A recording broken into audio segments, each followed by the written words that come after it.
Hi, good afternoon. My name is Alvaro Ramirez, and I work as the Safety and Emergency Preparedness Coordinator for Imperial County Office of Education.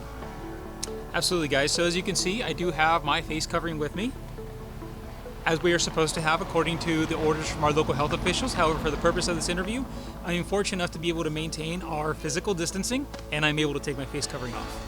So this afternoon, we are fortunate enough through our early care and education programs, the Resource and Referral Center through the Early Childhood and Education programs are fortunate enough to have supplies that they could hand out to family child care providers. And today is one of the distribution days. They're pre-scheduled where folks can come by, and they are given cleaning supplies to be able to help out at their child care centers. So these supplies are extremely important, as I think all of us know, as we are in the middle of this pandemic. It's important to make sure that we keep up our sanitation and cleaning efforts to be able to help those family child care providers have the supplies necessary to make sure that they do their best to make sure that their facilities are clean and up to standards.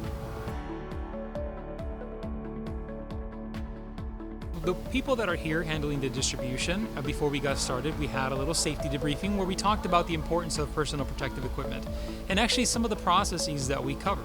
A lot of times, personal protective equipment can create a false sense of security for us. So it's important that we understand the limitations and the right procedures to be able to don it and doff it. What I've seen in the community, and what a lot of us have seen, is that we feel that we're safe because we're wearing gloves or we're wearing our face coverings. And really, that's good equipment to have, but there are additional precautions that we have to make sure that we take into account.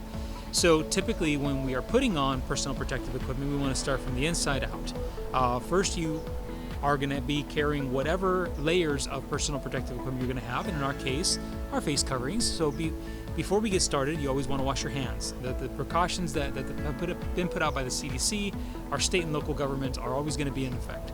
Despite changes that we've had to local health conditions and different stages, and we've heard about businesses opening, it's important for us to make sure that we maintain our precautions. And before we put on any gear, we want to wash our hands. Once we put on our gear, the first thing we want to put on is our mask. And once we have our mask set up, then we can put on our gloves. And when we get ready, when we're done, we want to work the opposite. We want to take off our gloves first, always with safety in mind, and wash our hands, and then we can adjust our mask or take our mask off. But it's very important now more than ever that we abide by the orders of the local health official. So if I could give any bit of information, is a reassurance to our community, the Imperial County Office of Education and all Imperial Valley schools are committed to ensure that we have safe facilities for all of our students and also for our child care centers. For additional information in reference to our early care and education programs, you can reach out through our Resource and Referral Network, and the information is available on our website.